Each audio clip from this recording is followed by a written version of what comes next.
Welcome to this Stringersworld racket review of the new Babolat Pure Strike Tour. This is the brand new racket, brand new frame, completely fresh for 2013-14. It comes in with a 98 square inch head, an 18 by 20 string pattern. This is a 315mm balance and a 320 gram racket. It is primarily a tour frame. It's a player's racket. It does have a few new technologies that they've added into this line of racket. Both this and the MP, the flagship racket, both come with the new X-Sider technology throughout the 3 and the 9s, and the new Evo beam.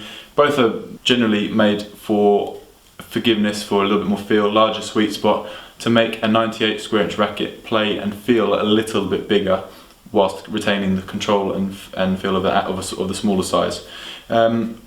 Overall for this racket, I actually really enjoyed it. It's probably my favourite Babolat of recent times. I've always been a fan of the Storms, and this is a little bit more forgiving than those. You're going to find a little bit more power out of them, but equally the same amount of control. Whilst not being such an open string pattern as the Storm, it's not going to have as much spin, but it is going to have that little bit of extra pop on the ball, as it's got much more forgiveness. From the baseline, I found this to be easy to play with. Babolats can often be quite overpowering. This one is very comfortable to play with, keeps steady throughout the strike, and especially around the net. This shines for me up at the net. I love playing close to the net, playing doubles, playing the net game, and this is obviously this is clearly the best one for me from the Babolat range. How did you find about the slightly lighter one?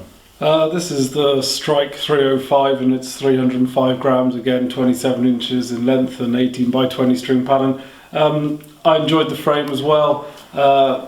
There are comparisons between this and the Storm, but there's also comparisons between this and the Pure Drive or AeroPro Drive. Both of the frames played well. I found that the 320 gram was a lot harder to manoeuvre, which is why I'm holding the 305. I enjoyed the lighter feeling and faster through the hitting zone, and more forgiveness of the light racket. Obviously, as soon as you go a little bit lighter, it's not quite as solid a ball and you lose a little bit of weight off your shot. But I think the trade-off was actually worth it in my case. You'd probably have to try them both out yourself and see whichever suited your game better. Tight string pattern led to a little bit less spin than I'm used to off my AeroPros. There's also a 16 by 19 string pattern version of this racket with 100 square inch, which is even a little bit more towards the AeroPros or the Pure Drives.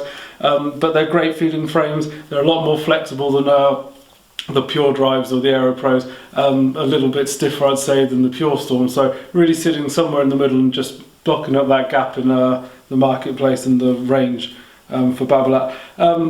I really like the look of the frames as well. They've got a nice matte finish. They will stand out on court. Striking, pardon the pun, but they are definitely, you'll be noticed with them on court. And overall, I enjoyed the feel and all of the playability of the frames, and I highly recommend that you get a hold of them as soon as you can and give them a demo, especially if you're a Babolat fan. They'll all be available here at Stringersworld.